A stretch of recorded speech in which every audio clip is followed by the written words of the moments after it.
Məndə sığar iki cahan, mən bu cahana sığmazam.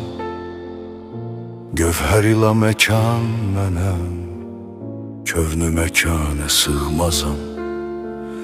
Ərşlə fərşu kafının məndə bulundu cümlətün.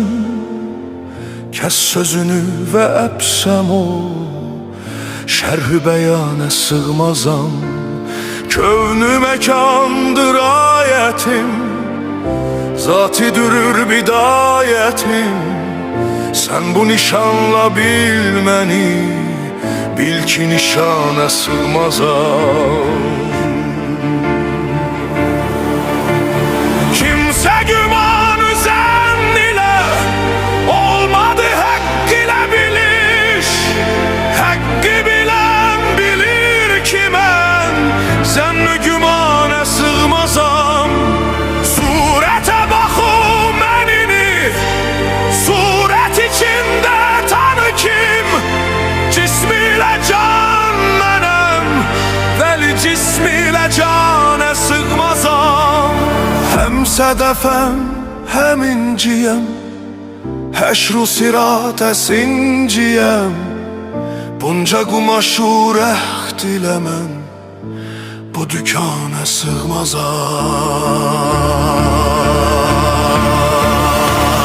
Gənc nihan mənəm mənuş, eyni əyan mənəm mənuş.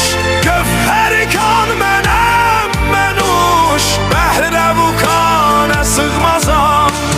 Gərçi mühiti əzəməm, adım Adəmdir Adəməm.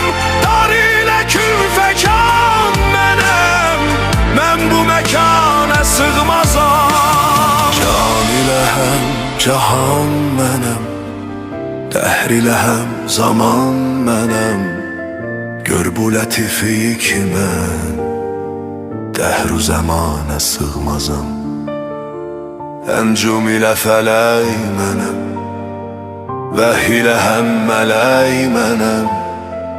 Çək dilini və əpsəm o, mən bu lisana sığmazam. Sərrə mənəm, günəş mənəm, çar ilə pənc-ü şeş mənəm. Surəti gör bəyan